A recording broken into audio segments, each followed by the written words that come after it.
This episode is brought to you by Kalona Brewing Company. If you live in Eastern Iowa, make sure to swing by Kalona Brewing Company's tap room. Amazing food and amazing craft beer. If you live in Central Iowa or in the Midwest, swing by your local supermarket and see if they carry the Kalona Brewing Company line of beer. And also swing by your local restaurants, local bars, see if they have Kalona Brewing Companies on tap. If not, make sure you guys request it. I kid you not, you won't regret that. Other than that, enjoy this episode, guys. Thank you for joining us at Fish Fanatics. And this episode is actually brought to you by Whisker Secret Tackle. So make sure you guys go to whiskersecret.com for all your catfishing gear. Enjoy the episode, guys.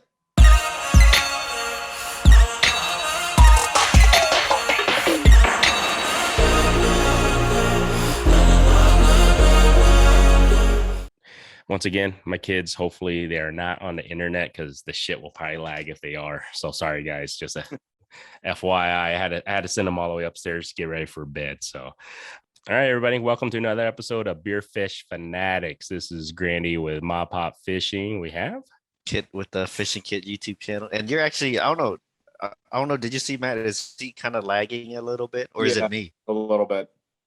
Am I lagging? All right. See, it's, we'll just. Yeah, you're lagging a little bit. All right. We're just going to have to blame the kids on it here. Let me do this. I'm going to do a quick text to the boss lady. Hold on. So I have 4 kids, just FYI on that, Matt. And they're 8 and under. And you can just imagine right before bedtime, it's Netflix. It's probably hectic. Disney plus Netflix time, man. Are we okay now? Am I better? I don't know. Yay? No? Yeah, it looks good now. All right, cool. There we go. And today we'll see as we go. All right. We'll leave this shit. Who cares, man? It's just on me, it'll let me know too. Technical difficulties that happens, and it's my fault. So be it. I owe you guys a beer on that one. But today, just kind of give everybody a heads up. We have Matt Waldron that's joining us, and obviously with ice season literally around the corner, I've been trying to reach out to these guys, and thank you so much, Matt, for just giving us time. So we have Matt Waldron with Vexilar. So how you doing today, man? Yes, sir. Oh, pretty good. How about you guys? Not too bad. Not too bad. Thank you for doing this with us. Like I said, I know this is excellent. Busy time. So quick shout out to Kalona Brewing Company. I'm doing the Startup Stout. It's a coffee stout. I figure as weather is getting a little colder, I could do a little dark beer. What do you got, Kit?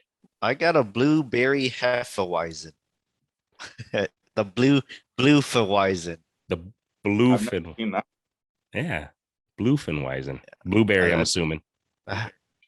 Yeah, Hefeweizens is what, kind of like a wheat beer kind of deal, I think, right? I mean, well, man, beer podcast. I don't know my beers. I'm terrible. Yeah, I think it is. You know what? I think it is a wheat beer. I don't know, Heffenweizen. Yeah, I think it is a wheat beer. It's made. I don't shit. All right, all the beer listeners, correct us on that, please. Is it a wheat beer, a Heffenweizen? I think it is. We should probably ask.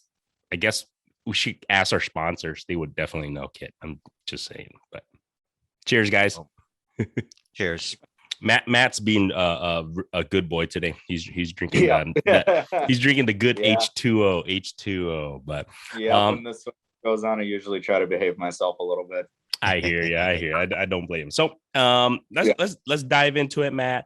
For people who don't know who you are and who don't know Vexilar, which would be really weird, but because a lot of our listeners are ice fishing. But can you tell us a little bit about yourself, what you do with Vexilar, and just what you guys are about?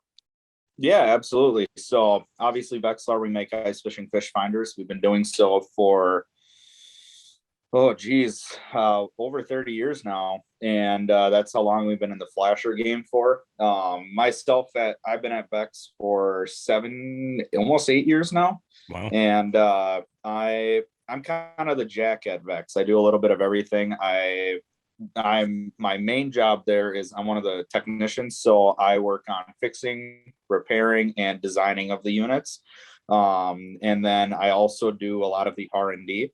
I help out with sales, with marketing, with a lot of our video work. And then when I'm not at work, I ice fish the professional circuits. I also do quite a bit of guiding. And then I guide and do bass tournaments all summer long. So fishing's kind of my way of life. I absolutely love it.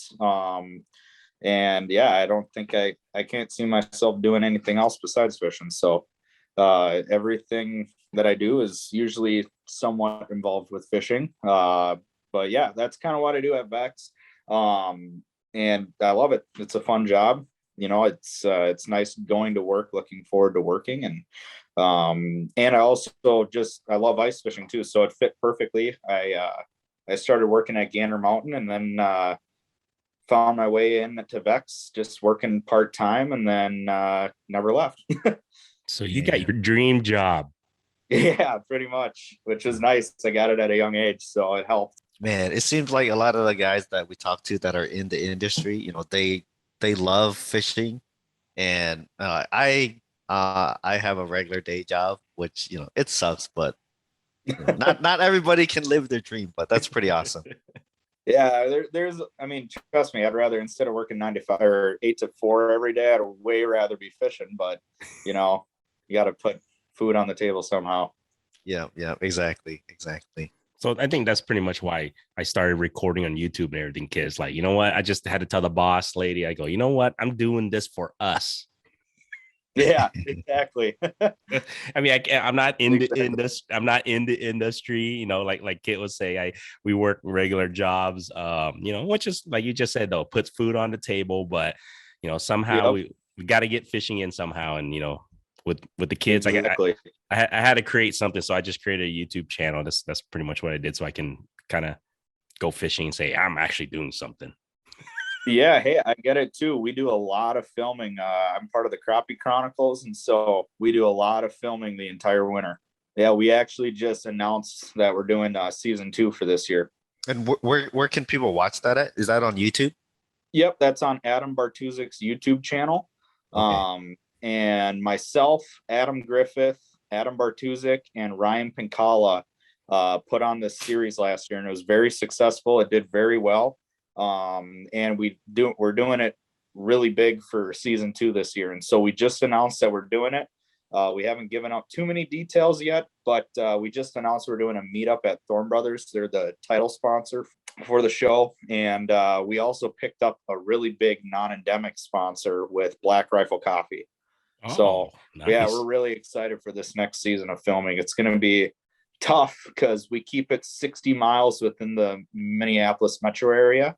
And yeah, it gets challenging, but our whole goal of the series is hunting down giant crappies. And so our goal is, obviously, we want to be catching 17-inch plus crappies. Wow. And last year we came very, very close to that. But that's just our goal, and our sub goal of that is to teach people how to do it as well. So it's a fun series that we started this last year, and we're going to be doing it almost this entire winter this year. Well, you got to for sure follower and watcher, because I'm really big into crappies. I love crappies. Me too. I'm obsessed with it. Nice. Panfish in general, I absolutely love. That being said, if we had lake trout lakes close to the metro, I might not be a panfish fisherman then. But yeah, it's I mean, it's just so much fun chasing giant crappies and bluegills. I mean, it's an addiction. Once you get one of those unicorn fish, it's hard to, you know, not chase them constantly. Man, I don't even know if I ever caught a 17-inch crappie, open water or through the ice. Yeah, like I said, they're unicorns. They're really hard to find. They're hard to catch, and that's what makes them so special. And last year we were lucky enough to, I think we ended up landing on camera 4 or 5 over 15 inches. So, wow. Which in the metro area, it's not the easiest thing to do because of all the pressure that we get. Mm-hmm. But yeah, it was a lot of fun. So we're doing it again this year. Cool. Can't wait to see. Awesome. Yeah, we'll get the links for sure. We'll put the links in the show notes and everything. Yeah, I'll send you guys everything for that. It's a ton of fun. And yeah, we're trying to do a lot of giveaways this year too. So we're giving back to everybody. If you don't mind, tell me a little bit more. Okay, obviously I know, you know, Vexilar and everything and Markham and everything, but what Do you guys have anything coming up new? Because I know you say you're part of the R&D that you can give away. I'm assuming. Yeah, no, I can't give away too much, but what I can tell you is we are always working on trying to find the next best thing because we don't like being stagnant, and so we're always looking at what's next in the industry. And we also, I mean, we get everyone else's technology as well, and we get to look at it, review it, and just see if we can use it in our own applications. And so we don't ever stop researching. We don't ever stop trying to excel our product. And we just found that flashers are such a good way of not only catching fish but understanding how fish are behaving. There's a lot of things that our products do that other products can't, such as fishing in the weeds. That's probably the most beneficial time to ever use a flasher is fishing in the weeds, because with our units especially, we're the only brand out there that has power reduction modes to our units, where we can drop them down to a low power mode, which clears up a lot of the clutter on your screen. It also fades away a lot of the vegetation. Mm-hmm. And a big thing that we've been noticing lately in the industry, with all these units outputting 2,500 watts of power, 5,000 watts of power, fish are getting very, very conditioned to sonar noise. And we'll see it a lot on heavily pressured lakes, such as like Prior Lake, Clear Lake in Iowa, Mille Lacs, all these lakes that have really heavy fishing pressure. You will actually see fish completely move away from sonar noise, and they can feel that ticking and hear that ticking in their lateral line. So that's one thing that makes our unit super special, is we have power reduction modes such as low power. And even with the new FLX 30, we have a medium power mode where guys that also fish for like catfish, like channel catfish on the horseshoe chain through the ice, that's a very popular thing the last couple of years. There's I would say about 5 of our pros who do it really hardcore, where they're constantly chasing catfish through the ice. Mm-hmm. And they never take their unit off of low power mode, because as soon as they put it to high power, they see those fish disperse because they can feel it in their barbels. So that, and especially with sturgeon guys too, that's been a big thing now with sturgeon guys through the ice, is some of them just completely turn off their sonar in general, because the fish can feel that. And so that's one big selling point for our units, and why I don't think our units are ever going to go away anytime soon, is because we can reduce the power levels, and there hasn't been another sonar out that has done the same. It's very hard to do with a unit. Okay, so Matt, I'm gonna take it back a notch. So when you say flasher, yep. And obviously people that ice fish know exactly what you're talking about. And yep. When you say sonar, I think a lot of people think of like a graph where it shows like little fish and stuff. How does a flasher even work? Because I know, well, the old ones have like the dial, and then you got the lights that move around. Like what's all going on there? Yeah, it's the same exact type of thing. We've just improved on it. Where now we have them where they don't have brushes anymore. They used to have brushes. And so pretty much how a flasher works is you have a motor that's spinning at about 2,400 RPMs, and you have a wheel on the end of that motor. And I wish I should have brought a circuit board from work to show you guys, but that wheel is spinning, and there's a little magnet or a sensor underneath it that times the lights and the sonar. So the transducer is outputting a ping, and whenever that ping hits something, it reflects back up to the transducer, and then that goes through the circuit board, and then it comes out of that little sensor underneath the wheel, and it tells it what time to let a light go off. And so it's never changed. It's still the same type of thing that we've always had for 30 years, but we've just made a lot of significant improvements on that to not only make it one of the most power efficient units on pretty much the planet, but we've also made it so that you can get a very sensitive unit out of that too. So that's essentially how it works, is just it sends out a ping, and then whenever that ping hits something, it reflects back up to it. And what's really nice about it is it's very raw data and it's real time. So you jig, it jigs instantly. There's no delay with that type because it doesn't have to process the sonar into an LCD screen. And so that's why flashes are so beneficial, is it is real time. There's no delay. And that's what really makes a Vexilar so useful, is that real time raw data that you get instantly. You can get a perfect mood indicator of the fish. You can see if that fish is tilted down at your jig or tilted up at your jig by the way the lines are stacked on the target on your screen. If the lines are stacked below it, that usually means the fish is tilting upwards because it's reading the forehead of the bluegill or the crappie. If the lines are stacked above it, that usually means that it's reading more fins of the fish and that it's tilting downwards. And so you can read that instantly on your screen and make corrections for that. I just learned a whole lot about flashers right there in about 30 seconds. That was pretty impressive. Yeah. No, it's I mean, that's the reason why, if you look at all the professional ice fishermen in the game right now, to catch fish, they're using a flasher. To find fish, they're usually using live scope in their Humminbird Lake Master maps. Yeah, that's actually, now that you bring that up, because I got live scope last year, so I've used them all. So I've started with like a cheap LCD screen for my first flasher for ice fishing, and then Yes, sir. I ended up getting a flasher. Then I went to LCD screen again, and then I went to the live scope. But when we did our first tournament last year, there was these guys doing exactly what you were saying. They're using the live scope to look for the fish, but they're actually fishing with the flasher.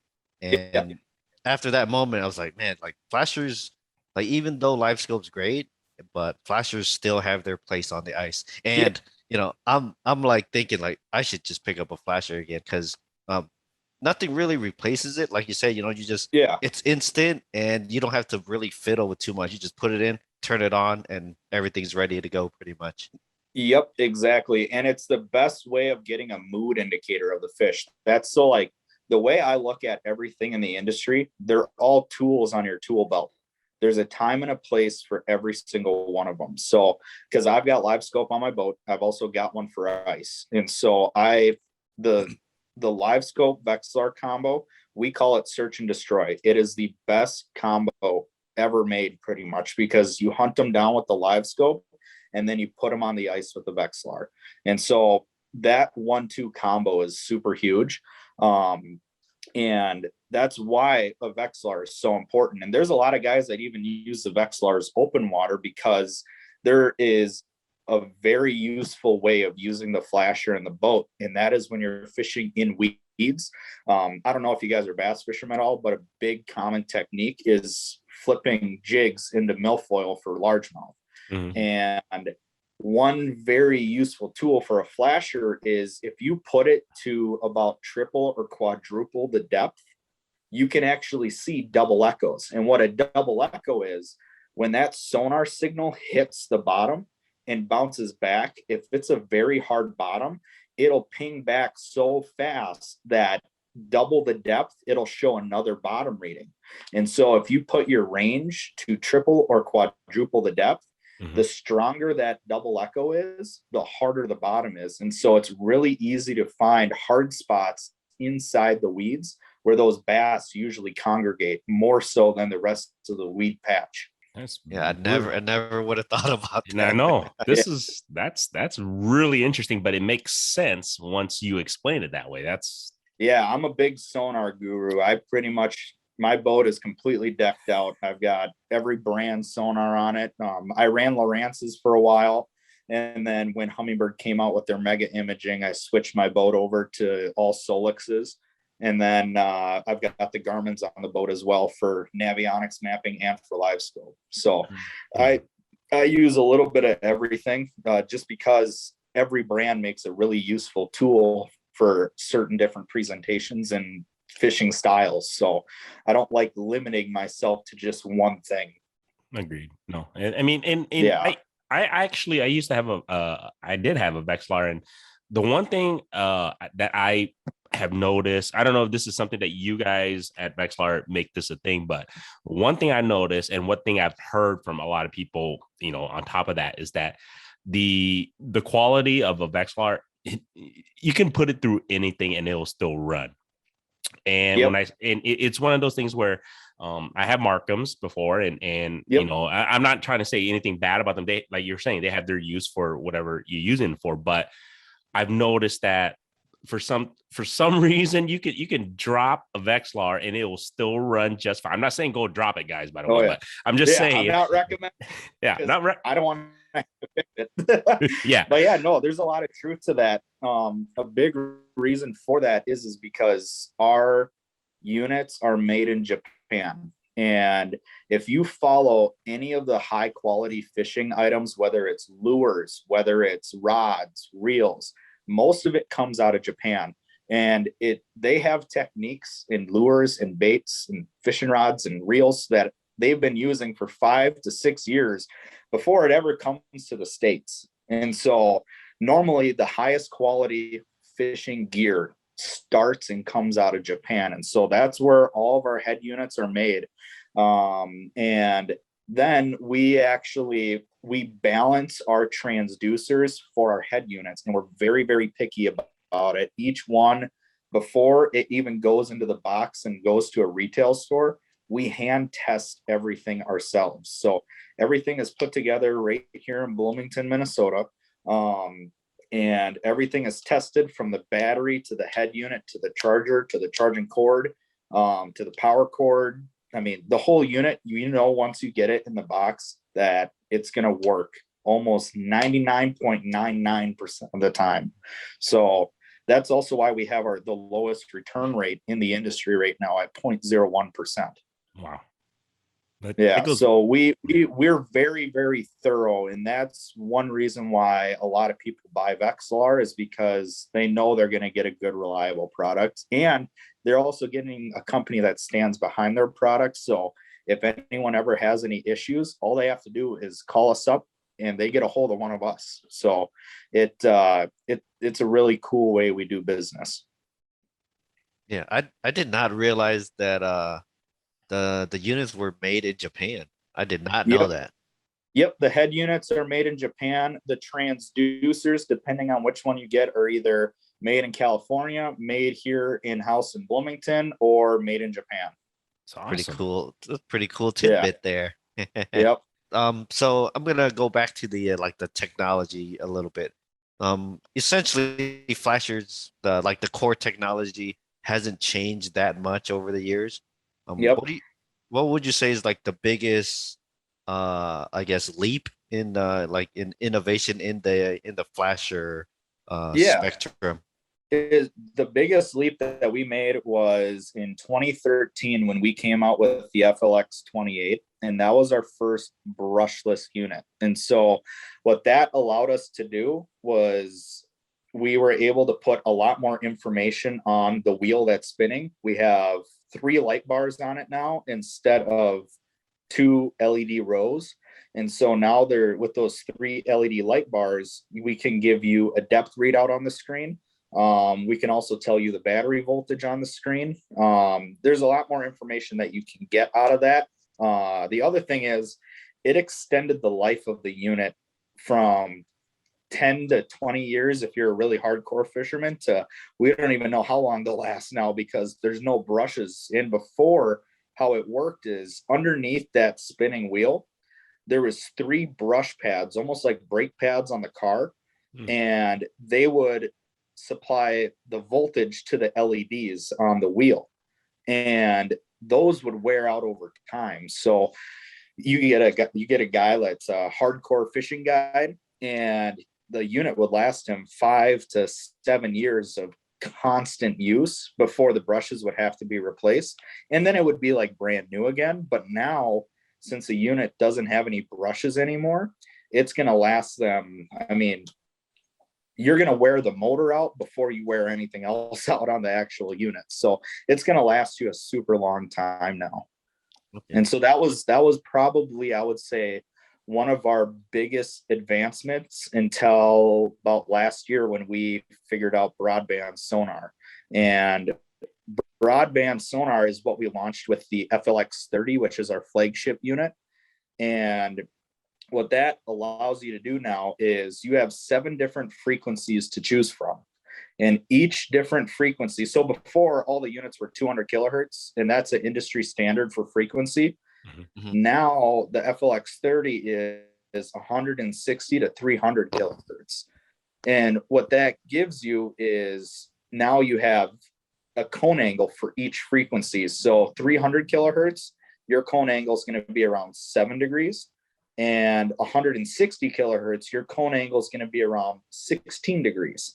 So what that allowed us to do is have a perfect dialed in unit for every depth range that you're going to be fishing in. And that was, besides going to all brushless units, that was the biggest advancement that we have had, is going with that type of sonar. And after using it the last 2 seasons now, it has been super impressive because I can go, I don't have to swap out transducers like I did before. You know, I would go, let's say, and fish a shallow river backwater that's only 4 or 5 foot deep, and I'd have to go and get my wide cone angle transducer to get better coverage area. Well, now I don't have to. All I have to do is push a button on the unit, and I get that nice coverage area of that, 16-degree cone angle. Mm-hmm. And then if I'm going in super shallow weedy water, I can go and tighten that cone angle up with that 250 or 275 kilohertz range and shoot in between the weeds, so I'm not picking up all the weeds. So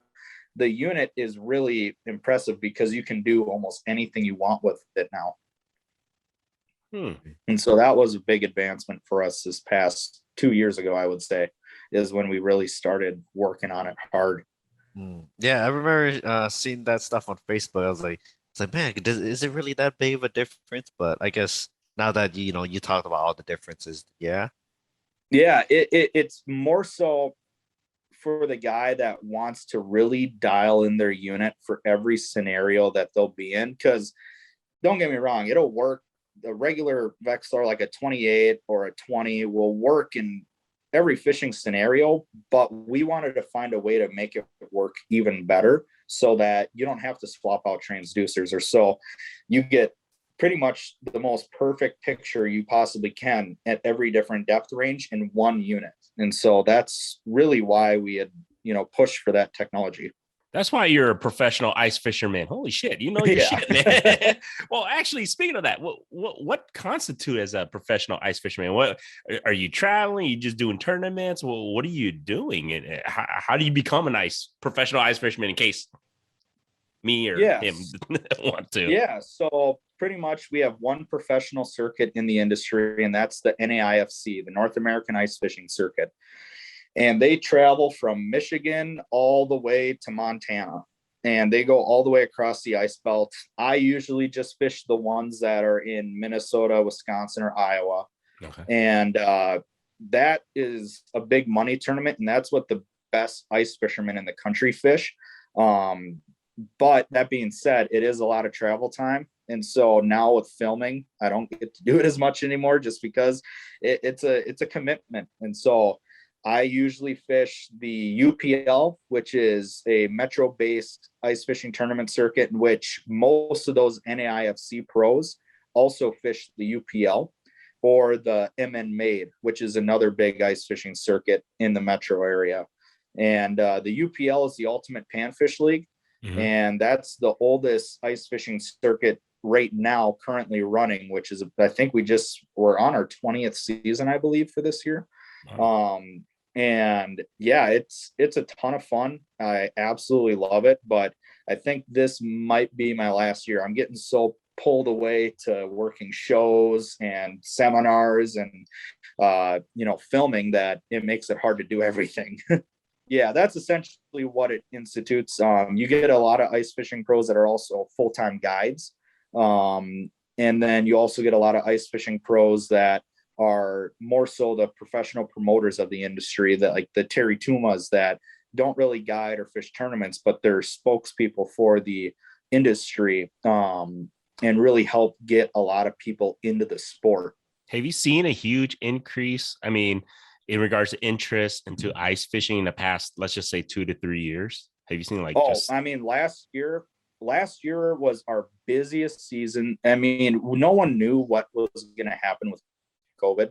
Mm-hmm. No one had any idea at all. And to be honest, it was one of the best things that has ever happened to this industry, because it got more people out on the ice, because now, you can go on social distance out on the ice. And so for a lot of people that were really worried about it, you're able to ice fish. They were able to go and experience the outdoors. So I know with fishing license sales, they saw, an incredible increase in just license sales in the state. But sales wise at Vexilar, we had by far our best year.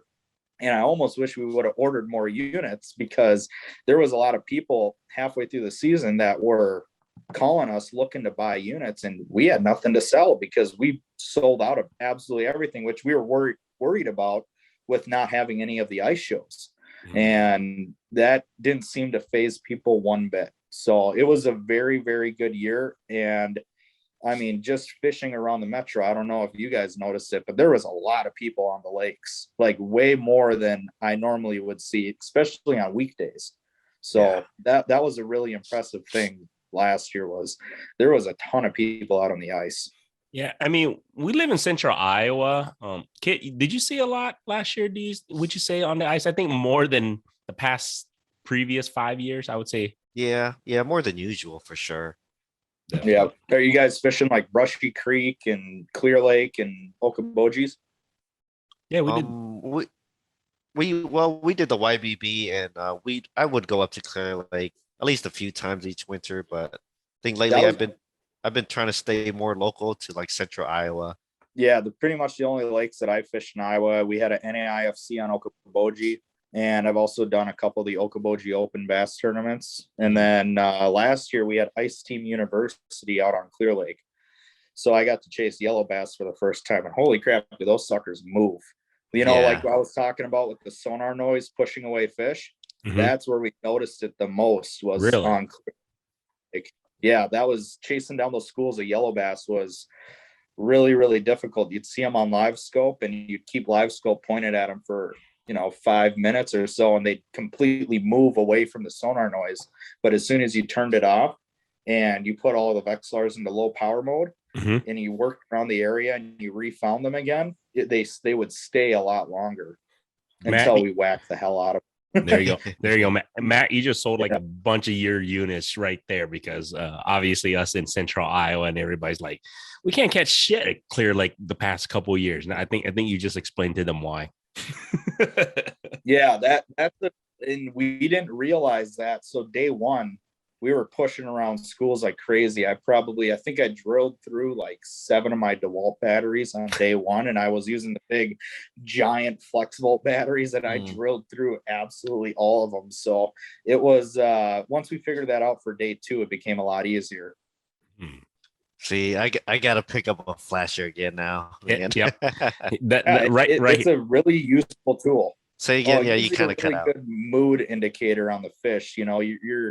You're able to see how that fish reacts to your bait on a really fine-tuned level that you're going to miss on a lot of other flashers, because you're not going to be able to see how that fish is, if it's angled up or angled down. You can see it back away from your bait. With bluegills, a lot of times especially big ones, they'll blow on your bait and kind of push it. You can see that happen. And so that's a really big thing with it. Not only that, but the units are so sensitive that you can see if your plastic is messed up on it, or if let's say you're a bait fisherman, you're using Eurolarva or spikes, you can see if you're missing some or they're completely gone in general. So that's what's really nice and useful about it, is you just get those little fine-tuned details that can help put a couple more fish, especially big fish, on the ice. Cracking another beer because of this, Matt. I'm loving this, man. I'm learning a lot. Shout out to Kalona. Jeez. I'm doing the Kalona Light. So thirsty. I'm still working away on my blue Weizen. Well, I got like about 100 pounds on you, Kit. So it's all right. I'm thirsty, bro. How has open water fishing been down there? I think, well, it depends on what I don't know, man. How would you say this season been for you, kid? Because I would say this has been a pretty good year for myself, locally. I mean, I don't get out as much as I would want to because obviously I have the kids and stuff, but I've been really getting out a lot lately in the past like month and a half to 2 months.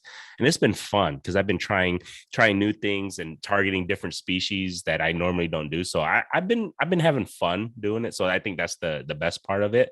I don't know. What do you think? Kid? How you been doing? River fishing. I hit the river quite a bit. That's been a little rougher because it's been a super low water year. It's been super dry. Yeah. As far as lakes are concerned, I think it's about the same. Lakes are a little bit low. Like I think a few of our lakes that I like to hit, they're down a few feet because it just hasn't been raining. Yeah. Except for this week, it's been raining like 4 days or something. Yeah, it's been like it's been the same up here. We have no water. Like our lakes are super low. I can't get my boat into half the lakes around here, so it's been tough. Yeah, and because we actually just had a friend that was from Minnesota. He was just explaining to us about the difference of the lakes up there to Iowa a little bit. So we never really understood about do you shore fish at all? Do you bank fish at all on in your lakes? Yeah, every once in a while. When I put the boat away, we have a few river spots up here where we have power plants that keep them open all winter long. And so usually when, in the fall, when I put the boat away, before we get any ice, I'll make a couple stops up there shore fishing. And then I do that in the spring as well for crappies. You guys getting any ice yet? Pretty soon? When's the expected first ice for y'all? We're hoping Thanksgiving weekend up north. That's usually the weekend when we get some fishable ice up in northern Minnesota. But for the most part down here in the metro area, we usually it's that first week of December that we'll get early ice. We've had a few rogue years where we'll get it in November, end of November.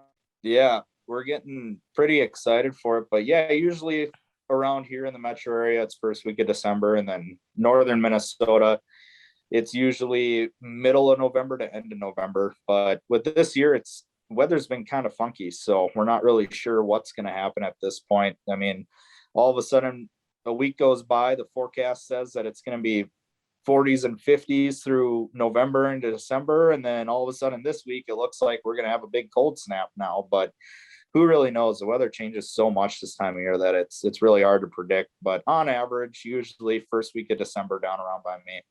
I'm assuming it's probably middle of December, end of December for you guys. I'd say best. Towards the end of December. Yeah, towards the end of December. Early January is most likely, like that we'll definitely have decent amount of ice. And if we're lucky, sometimes early December, we can get out. Usually what happens if we get it early, we're going to have a thaw and then everything has to refreeze again. So we kind of have a second first ice. Yeah.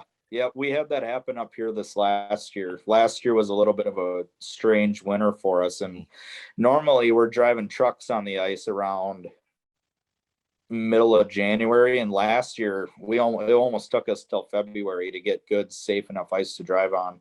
Yeah, like it was.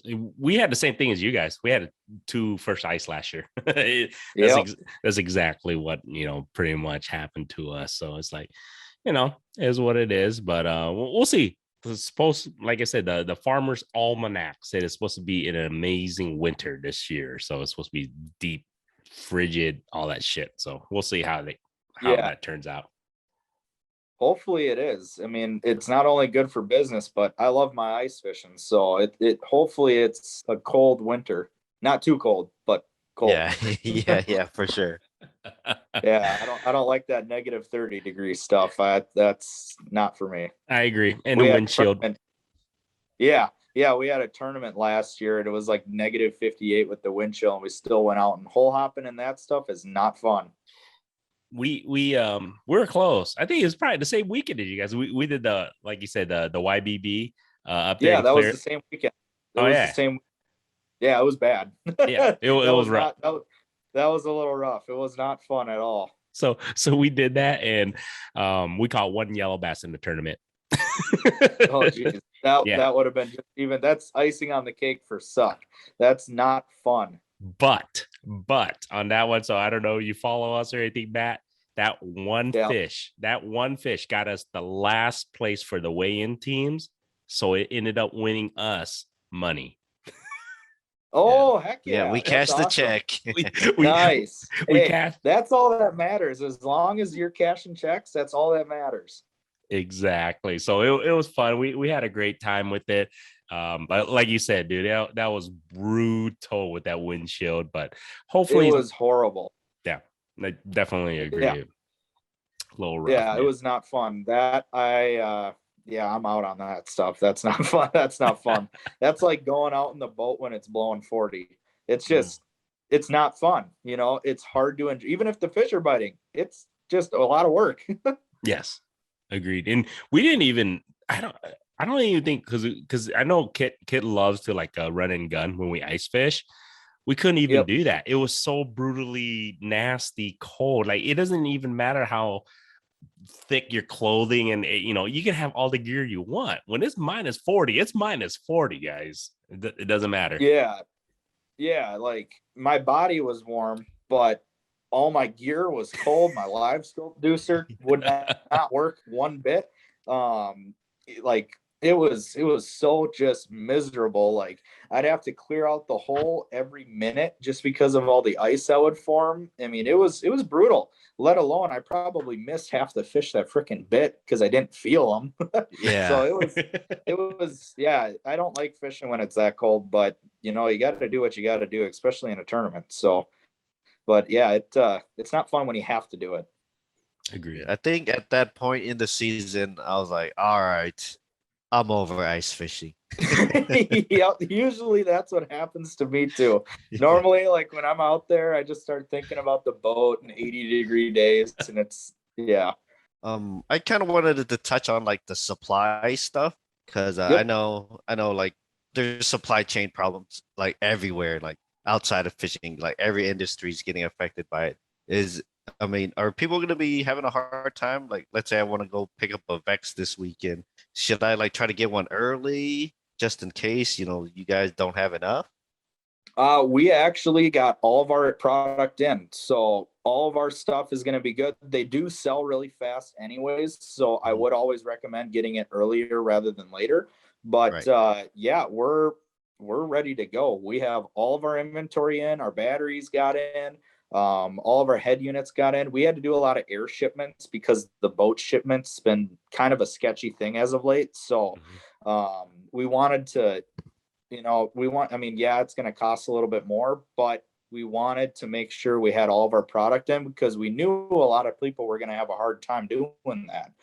And another big thing with the industry, especially on the electronic standpoint, is microprocessors.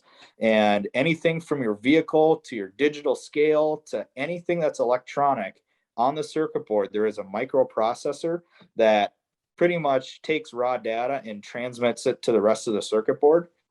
And I'm not sure if you guys are familiar with it, but for whatever reason, you can't get them right now. And somehow Japan was able to figure out how to get them. The Japanese company that we work with is called Honda, and they usually like to use Japanese products, and they somehow figured it out.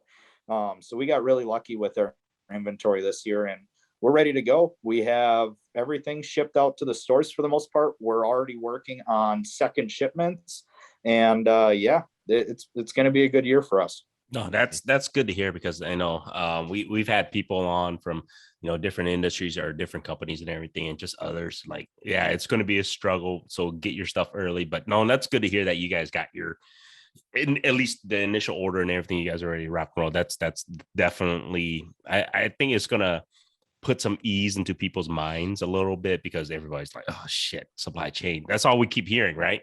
Supply chain. Yep. like with this year, we should be on track for about 95% of our orders. So, wow. And time will tell if that number changes. But as of right now, everything's shipping out on a timely basis, which is all we can ask for with the way the industry is right now. Yeah.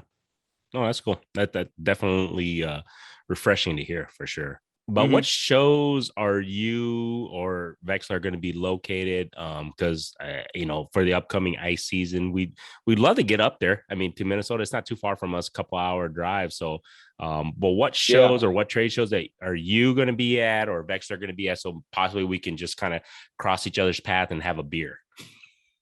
Yeah, absolutely. So arguably the biggest ice show in the industry is the St. Paul Ice Show. That is the biggest one. That's the one that kind of started off all the shows. So I will be at that one the whole weekend. Then we've got one this weekend coming up at the Adrenaline Sports Center in Anoka. I'll be there at that. I'll be giving a seminar at 11 on Saturday. And then we have, let's see here. We have the South Dakota Ice Institute. I'm not going to be at that one. We also have one up in Fargo, North Dakota. I don't think I'll make it to that one. I usually do most of the Minnesota ones. So we have this weekend at the Adrenaline Sports Center in Anoka. And then I think in a couple weeks, we have the Blaine Ice Show, which is another fairly popular one. That's a small venue, but it usually gets a lot of people in the door. But the biggest one, and the one that I would recommend you guys go to, is the St. Paul Ice Show. That one receives hundreds of thousands of people coming in with foot traffic. It is a retail nightmare for us because everyone's trying to undercut everyone else. But that's if you're going to go and buy anything ice fishing related, that is the weekend to do it at the ice show, because that's not only where you're going to find your best deals, but everyone has everything there. The other really cool thing about that is you get a lot of small companies that go to those too. And I'm worried that we're not going to see as much of that this year with COVID. And I know a lot of small businesses went under because of it. So we'll have to see how that affects, those smaller retailers at the shows. But that's where you can go and find something new. You can find a lot of really cool stuff at those shows because a lot of small companies go to them. So that would be my favorite show, and I look forward to it every single year. And it was kind of sad that we didn't have it last year, because you get to hang out with everyone in the industry, which is really cool. I get to see buddies from Markham. I get to see buddies from Humminbird. I get to see buddies from Freybill, from Eskimo. And so it's really, I look forward to that, because not only do you get to see people that you don't normally see, but you also get to meet a lot of, up and coming people in the industry. You also get to see a lot of people that have been doing it for 40 years. So it's a really cool event. And that's the one I look forward to the most. That's because we were planning to do the Hard Water Expo, like you were talking about, up in Blaine. We'll see, because this guy decided to plan a wedding, not his wedding, but he might have to go somewhere for something on that weekend. So we'll see. But we'll see. But what weekend is it for the St. Paul one? I know it's in December, but do you know exactly? Yep, it's always the first week of December. Okay, first weekend of December. So okay, I think it's always the first. I think it's like the first, second, and third this year. Correct me if I'm wrong. I think that's what it is. It's usually the first Friday, Saturday, Sunday of December. Yeah, I just pulled it up. It's the 3rd through the 5th. Yep. So it's that first weekend of December. Even if you guys don't have a booth, I would strongly suggest going. Just in the industry standpoint, that's where you make the most connection, though. So I would strongly recommend you guys go there, because you get to meet a lot of really cool people in the industry, and you make connections, which is huge. And we'll go, and then if we're going. Kit, are you down to go the first weekend of December? The St. Paul one, I can. Yeah. I don't think I have any weddings to go to. I'm going to tell that. I'm not even say. I'm just gonna tell I'm gonna ask the boss. Yeah. I'll go up that. No, we gotta go up. We gotta go have some beers with you, Matt, and then a couple other people, because we keep promising them that we're gonna go up. So we go up for the show. You know what, the cool thing, I keep talking. We might just do like a round robin with a bunch of other podcasters. So I think I'm somehow spearheaded that thing. We might have like about 3 or 4 podcast people that are going to jump on us, and we're going to do, I don't know how I'm going to, I have to kind of coordinate this and figure this out. But to kind of go up there and just get like a bunch of podcast guys, and we're just going to be like, this is like you're just saying, this is the show.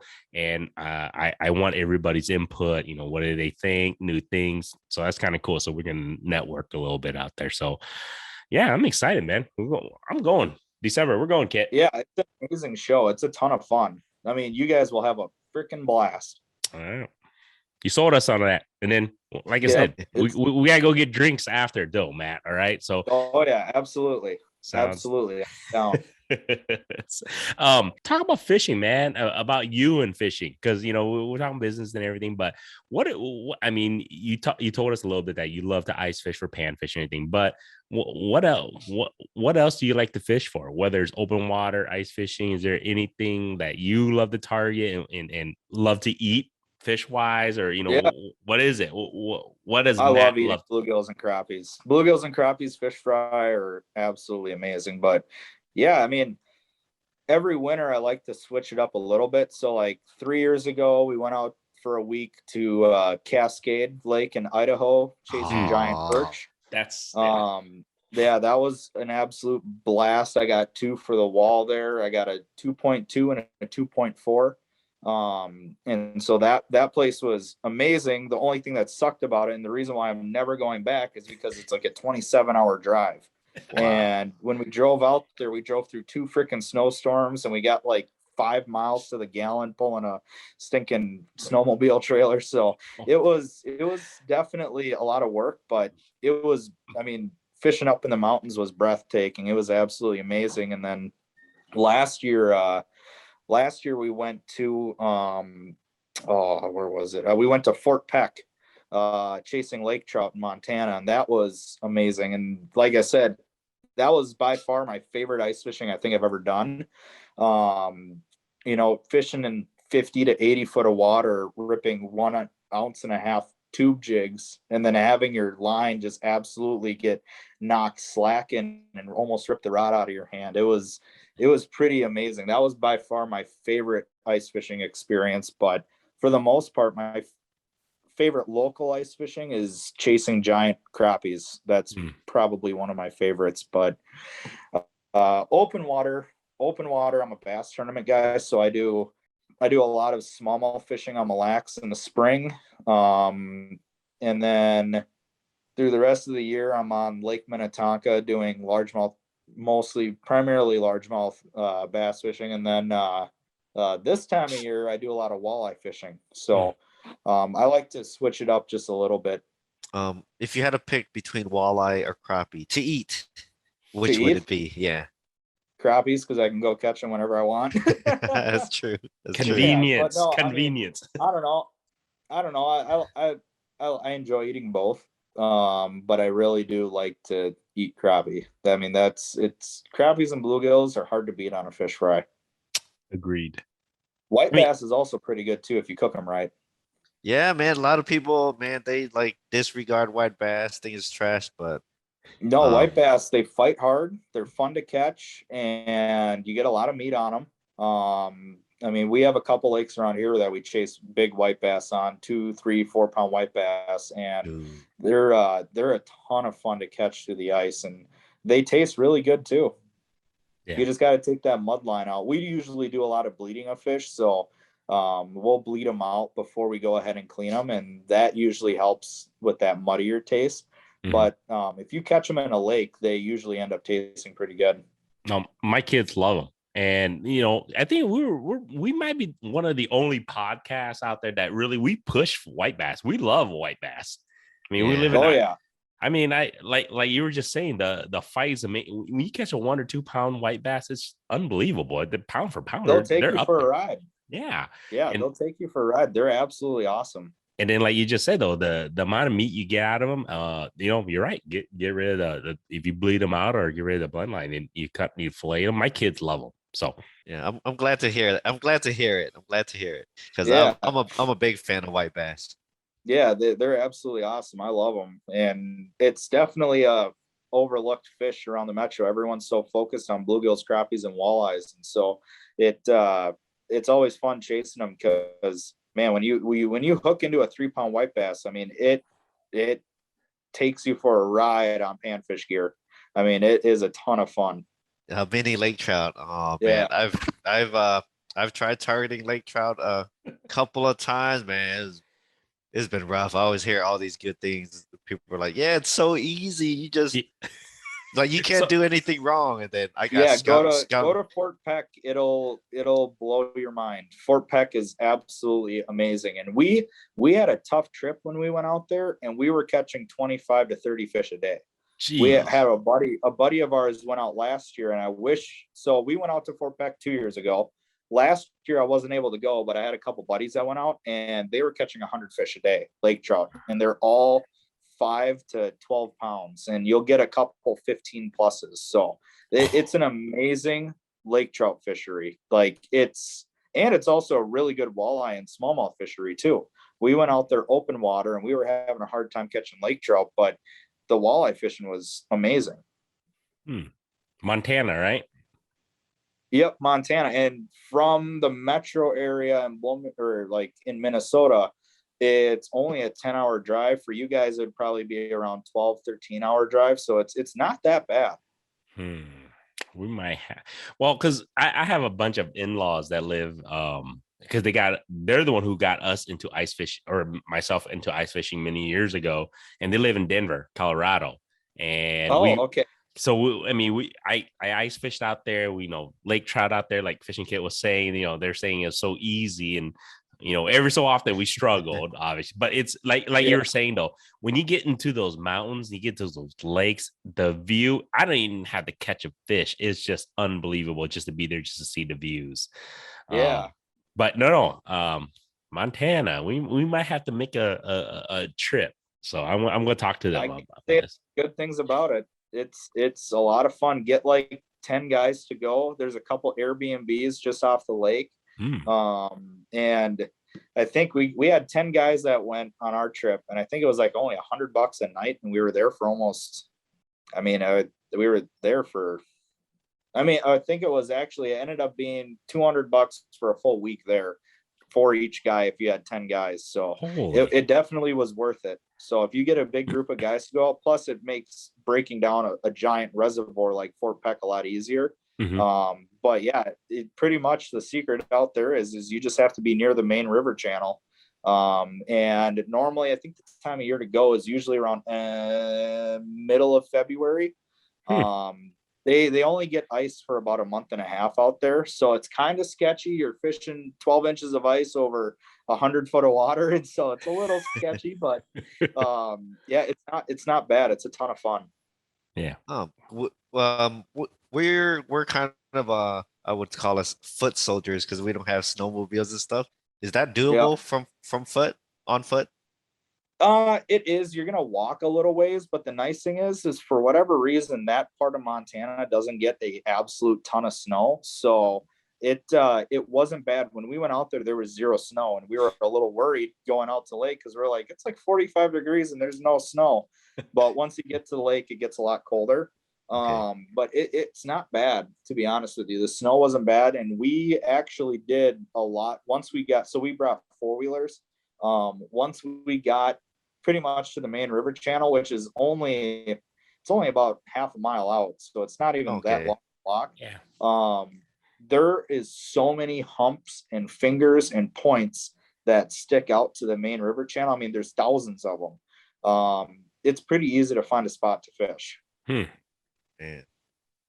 Man, I might have to do it. I know. Got me all excited, Matt. You got me super excited, dude. Yeah, it's a fun bite. It's definitely, especially if you go with a bunch of buddies, it's hard to beat.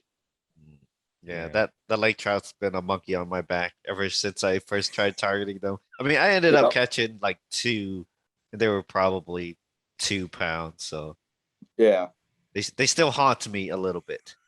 Yeah, you don't catch too many of the smaller ones out there. Most of the ones that you catch are in between 5 and 10 pounds. Dang. Okay. Yeah, and I think you can keep like 3 a person too. So we harvested quite a few of them. Yeah. And they actually taste super good out there if you bleed them. Okay. Just treat them like a white bass, huh? Just treat them like a white bass. Yep, treat them like a white bass. And yeah, we cooked them up just like salmon, and it was absolutely amazing. I mean, we ate pretty well for the whole time we were there. Is that lake stocked or is it just natural? It was stocked like, I don't even know how many years ago, but the fish are naturally reproducing out there now. Nice. And every year there's more and more and more of them. So they're actually, the locals don't like them because the lake also has landlocked salmon, and they feel that it affects the salmon fishing. And so they don't like them at all, but we love them. They were a ton of fun to catch. Yeah. The salmon, that's the kokanee, right?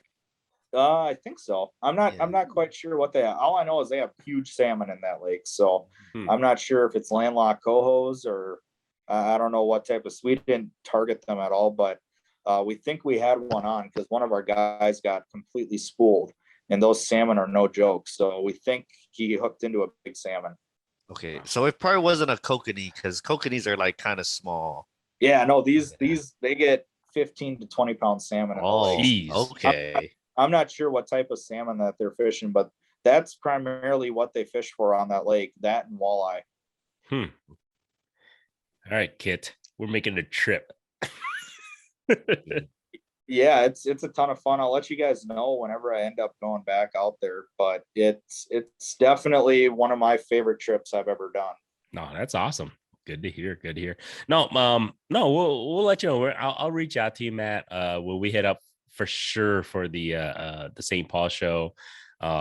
Be nice to obviously meet in person. There's a lot of people we definitely want to get a chance to kind of meet in person. So it's the place to be in December. It's cool. Absolutely just a blast. You guys would have a ton of fun.